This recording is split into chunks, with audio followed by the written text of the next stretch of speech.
नमस्कार, मी शिल्पा परुळेकर पै आणि तुम्ही पाहत आहात वसई लाईव्ह न्यूज.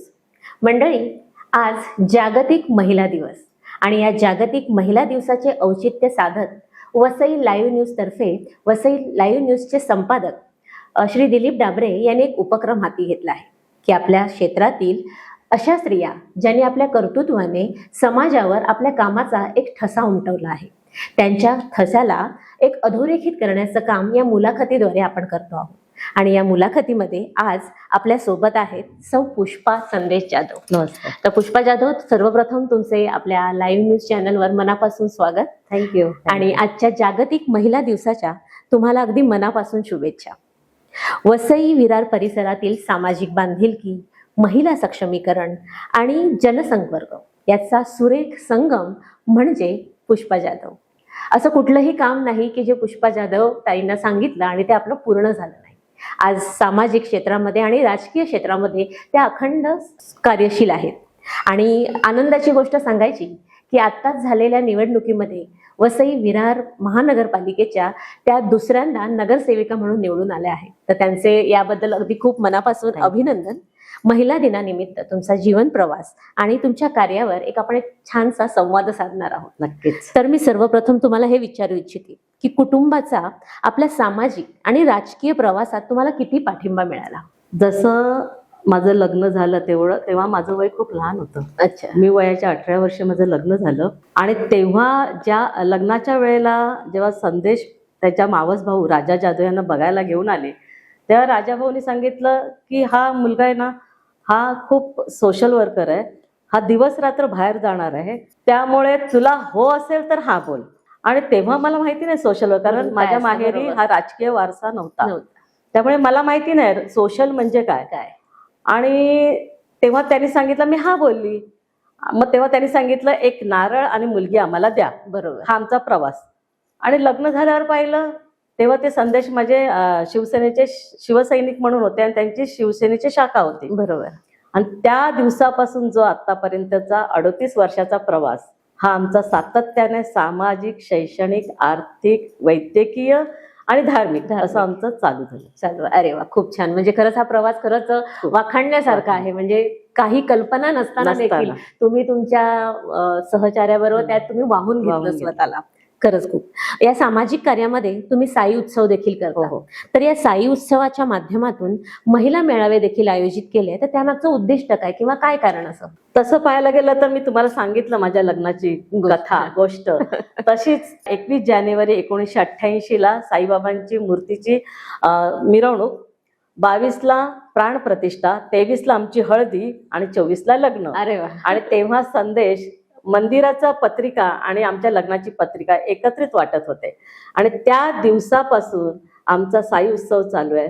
आणि एक साई बाबा हे आमचं माध्यम आहे सोशलला, कारण आपल्याला काहीतरी माध्यम लागतं आणि बाबांच्या माध्यमातनं आम्ही बरेच उपक्रम आतापर्यंत राबवले. तसं पाहायला गेलं तर लहान मुलांपासून ज्येष्ठापर्यंत आम्ही कार्यक्रम राबवतो.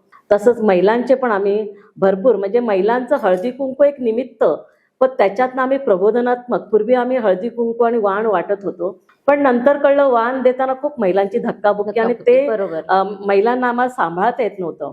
मग आम्हाला त्या RSS वाल्यांना, पोलिसांना बोलवावं लागायचं होतं, कारण आम्हाला 5-6 हजार महिला असायच्या. बरोबर. हो. तर मग त्यानंतर आम्ही ठरवलं की आपण महिलांना प्रबोधनात्मक असं लेक्चर आणि मग महिलांना आम्ही घेऊन, तेव्हा मंगला खाडीलकरचा आम्ही आरसा म्हणून कार्यक्रम ठेवला की जेणेकरून महिलांना काहीतरी प्रबोधन होईल, महिलांना एक व्यासपीठ मिळेल, किंवा त्यांच्या प्रत्येक स्त्रीमध्ये एक सुप्त गुण असतो, म्हणजे ती कुठल्या ना कुठल्या क्षेत्रात असते, तर त्यांच्या सुप्त गुणाला वाव देण्यासाठी आम्हाला एक मंदिराचं एक हळदी कुंकूचं एक माध्यम होतं.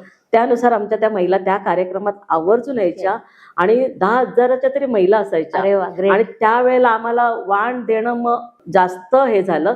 मग असं विचार केला की महिला सीटवर बसून लेक्चर ऐकतील. बरोबर. आणि मग आम्ही मातृदिन कार्यक्रम ठेवला. तुम्ही बिलीव्ह नाही करणार, 1 वर्ष तर आम्ही मंदिराच्या माध्यमातून असं मातृदिनाचा कार्यक्रम ठेवला. आणि अशी महिला, हे सगळे माझे मिस्टर संदेश जाधवची दरवर्षीची संकल्पना. आणि खरं म्हणजे पाहायला गेलं ना तर सामाजिक आणि राजकीय क्षेत्रातले माझे गुरु, कारण मी त्यांची कार्यकर्ती पहिला, नंतर पत्नी. कारण ते करत असताना मी महिलांना गोळा कर, त्यांचं मार्गदर्शन घेऊन सगळ्या जे पण कार्यक्रम आहेत ते मी करण्याचा प्रयत्न केला, पण माझे मार्गदर्शक संदेश जाधव.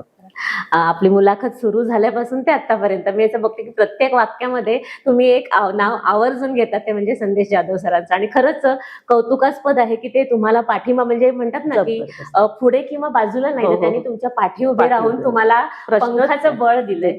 त्यांच्यासाठी एकदा खरंच मनापासून टाळ्या झाल्या पाहिजेत. अगदी नक्की. तुम्ही महिला सक्षमीकरणही करतात, महिलांना बाजारपेठही देतात, तर महिलांना बाजारपेठ मिळून देताना कधी कुठल्या अडचणींना सामोरं जावं लागलं का?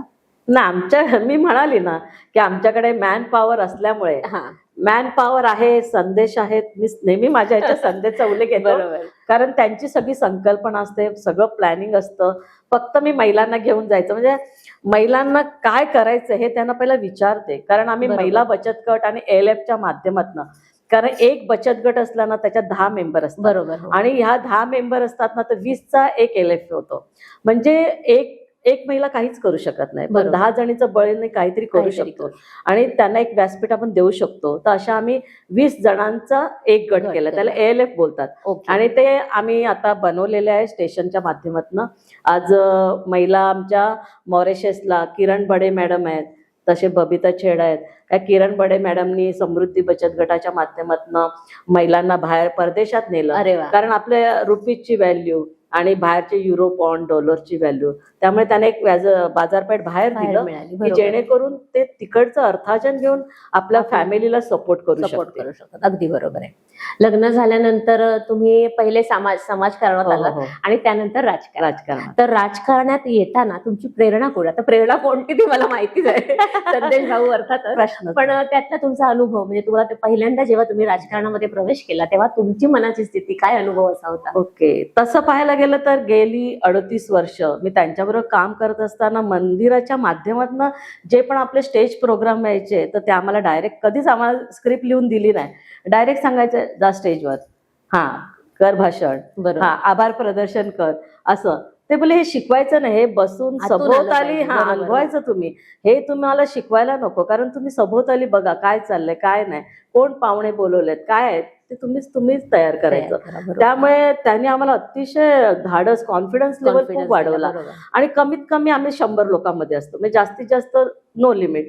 त्यामुळे पूर्वी आम्ही मतदान, म्हणजे तुम्हाला सांगते की ब्लड कॅम्प केले, आरोग्य शिबिरं केली, परत पूर आले, मोखाडा, जव्हार, तारापूर, तिकडे पूर आले तेव्हा आम्ही सगळे कपडे गरजूंना कपडे गोळा करून तिकडे वाटप केले. अतिशय पूरग्रस्तांना कामं केली. करोनाच्या काळात पण आम्ही म्हणजे 1 डे पासून कार्यरत होतो. ज्यांच्याकडे मृत झाले त्यांच्याकडे पण काहीतरी देण्याचं, धान्य देण्याचा, आरोग्य, औषधं, मेडिकल. तुम्ही बिलीव्ह नाही करणार, जेव्हा मला ते खूप वेगळंच वाटलं, कारण जेव्हा ज्या घरी मृत झाले तर माझ्या मिस्टरांनी सांगितलं की त्यांना की सामानाची यादी पाठवा. त्या काळात लोक आपलं घर भरत होते, पण माझ्या मिस्टरांनी वॉर्ड वाईज सगळ्यांना सांगितलं की तुम्हाला काय हवंय ते माझ्याकडे मागा. आणि कुठेही त्यांनी त्याचा हे नाही केलं, गवगवा नाही केला. आणि साईबाबांच्या माध्यमातून आम्ही अनेक उपक्रम राबवले. म्हणजे लहान मुलांसाठी मला एक आठवतं की 22 तारखेला वाढदिवस होता आणि त्या वाढदिवसाच्या निमित्ताने त्यांनी तळागाळातले, म्हणजे त्याच्यातले झोपडीतले, बंगल्यातले, चाळीतले, फ्लॅटमधले अशी सगळी मुलं आली आणि 22 तारखेला तो वाढदिवस एवढा मोठा सेलिब्रेट केला आणि मोठा केक आणून केक कापला. म्हणजे काहीतरी नाविन्य, काहीतरी वेगळं काहीतरी. आणि ज्येष्ठ नागरिकांच्या माध्यमातून राबवलं की स्वातंत्र्याच्या उंबरठ्यावर असं पुस्तिका छापली. आणि ती पुस्तिका एवढी सुंदर झाली, कारण जे स्वातंत्र्यपूर्व लोक जे जन्मले त्यांनी ते काय त्यांचे अनुभव हे त्या पुस्तकामध्ये आलेले. अरे वा, खूप छान. एक लक्षात आलंय माझं की तुम्ही भरभरून बोलताना संदेश भाऊंबद्दल इतकं भरभरून बोलता, कारण त्यांच्यापेक्षा तुम्ही त्यांच्या कार्याबद्दल जास्त बोलता, कारण त्यांच्या बरोबरच मी प्रवास केलाय ना. आणि सातत्याने माझ्या तोंडातनं काय येतं तर म्हणजे माझं वसईला पाहिलं ना तर कोणच नातेवाईक नाही, रक्ताचे नाते कोणच नाही. जेव्हा माझं लग्न झालं तेव्हा, आणि तेव्हा मी 18 वर्षाची होती. मग संदेशला वाटायचं अरे इथे कोणच नाही, मग ते मला घेऊन जायचे सगळीकडे. बरोबर. तर ते तसं पाहायला गेलं तर माझा सखा पण आहे, मित्र पण आहे, माझे भाऊ पण आहे, सगळं सर्वस्व वाटाड्या पण आहेत, सगळं तेच आहे. म्हणून तुम्हाला माझा प्रत्येक शब्दामध्ये संदेशचा उल्लेख वाटेल. कारण तशी मी त्यांची तसं आपण पाहतो ना नाण्याच्या दोन बाजू तशा ते कृती आणि मी प्रतिकृती एवढं मी बोलू शकतो. सामाजिक, शैक्षणिक आणि या सगळ्या क्षेत्रामध्ये काम करत असताना तुम्ही तुमची आवडही जपता, जशी गायनाची, स्वयंपाकाची, तर त्याबद्दल आम्हाला ऐकायला आवडेल. मला गायनाची अतिशय आवड आहे. मी लहान असताना ऑर्केस्ट्रामध्ये गायलेली असताना, तर त्यामुळे पूर्वी असं वाटायचं ना की गायला, पण तेव्हा संगीताला एवढं मुलींसाठी एवढं प्लॅटफॉर्म नव्हता. आणि मग नंतर मी विचार केला लग्नानंतर की माझा हा छंद मी जोपासेल, आणि मग इथे पण सगळ्यांना ते आवडत होतं. मग तसं मी सुगम संगीत जॉईन केलं. अच्छा. आणि मी माझा छंद जोपासते. अरे वा. महिला उखाणा स्पर्धेतही तुम्ही अतिशय सुरेख असा तुमचा तो व्हिडिओ सोशल मीडियावर फिरतोच आहे. अतिशय हे सगळं मला उखाण्याचं जे आहे ते माझ्या आईकडून, कारण माझी आई खूप हौशी आहे. ती फुडी पण खूप आहे, खूप सुंदर जेवण बनवते आणि तिनेच आम्हाला शिकवलं. तिचं मत आहे की मुलीला सर्व गुण संपन्न पाहिजे, तिच्या अंगी गुण असायलाच पाहिजे जेवणाचं. आणि मला 8वी पासून सगळं तिने शिकवलं. आणि लग्नापर्यंत मला फराळ बिराळ सगळं येत होतं. 10वी पर्यंत मी सगळा फराळ आईबरोबर करत होते. आणि दिवाळीचे हे तुमचे पावसाळ्याचे सगळे पदार्थ मी तिच्या बरोबर असं, कारण पूर्वीच्या लोकांची इच्छा असायची, त्यांना माहिती नाही हे बाहेर पण मिळतं, त्यांना असं वाटायचं हे सगळं तिला आलं पाहिजे, असं तिच्या अंगात ते गुण हवे. बरोबर. आताच झालेल्या साहित्य जल्लोष मध्ये आम्ही पाहिलं तुमच्या गायनाचा इतका सुरेख आणि छान, म्हणजे लोकांनी खूप छान प्रतिसाद दिला. आज महिला दिवसानिमित्त आपल्या महिला प्रेक्षकांना तुम्ही काय सांगाल? मी महिलांना एवढंच सांगू शकते की प्रत्येक व्यक्तीच्या अंगी सुप्त गुण असतात, फक्त ते दाखवण्याची गरज आहे. आपण तुमच्या कला जोपासा आणि त्या प्रकर्षणाने पब्लिकमध्ये आणा. कारण आता पूर्वीसारखं नाहीये चूल आणि मूल. कारण आम्ही पण सगळं घर, मुलं, संसार सगळं सांभाळून आम्ही पण काहीतरी करण्याचा प्रयत्न करतो. आणि तुम्हाला आता अभिमान वाटायला पाहिजे की असं लोकांमध्ये अशा खूप महिला आहेत की त्या तुम्हाला एक व्यासपीठ देऊ शकतात. आता बचत गट पण आहेत, किंवा एक बचत गटाच्या माध्यमातून पण तुम्हाला एक व्यासपीठ मिळतं. कारण आम्ही गेल्या वर्षी आम्ही BKC ला पण महिलांचं त्यांना उद्योग दिले. तसेच आता ग्लोबल कोकण आज शिरगावला होतं, तिथे पण आमच्या बचत गटाने 15 स्टॉल टाकले. तर असं नाही, तुम्ही घराच्या बाहेर पडा, बाहेर पडल्यावर तुम्हाला कळेल जग किती सुंदर आहे. आणि मग आणि स्त्री अशी मला वाटते सर्व गुण संपन्न आहे, तिच्यामध्ये अनेक गुण आहेत, जन्मताच आहे. आणि अनेक आता कोर्सेस आलेले आहेत. असं काही नाही की तुम्ही स्पोर्ट्समध्ये तुम्ही जाऊ शकता. ड्रॉइंग, आर्ट्स, कॅमेरामध्ये किती आता महिला प्रोफेशनल आहेत. मी एवढंच सांगू शकते की आमचे माननीय हितेंद्र ठाकूर यांनी आता महिलांना खूप यंगस्टारच्या माध्यमातून खूप कोर्सेस दिलेत. आज आम्ही 4,500 कोर्सेस वसई विरार शहर महानगरपालिकेमध्ये महिलांसाठी केलेले आहेत. का केले की ह्यांना एक व्यासपीठ मिळावं, आणि ह्या सर्टिफिकेट घेऊन घरी नाही ठेवायचं, त्याचा तुम्ही काहीतरी उपयोग करायला पाहिजे. जे पण तुम्ही कोर्स करणार त्याची कंटिन्युटी ठेवली पाहिजे, कारण कंटिन्युटी नाही ठेवली तर त्याच्यात गॅप येतो आणि उत्साह जातो. तर तुम्ही कोणतंही काम हे लाजायचं नाही. लाजलं की नाही, लाजणं हे महिलांना आता शोभतच नाहीये.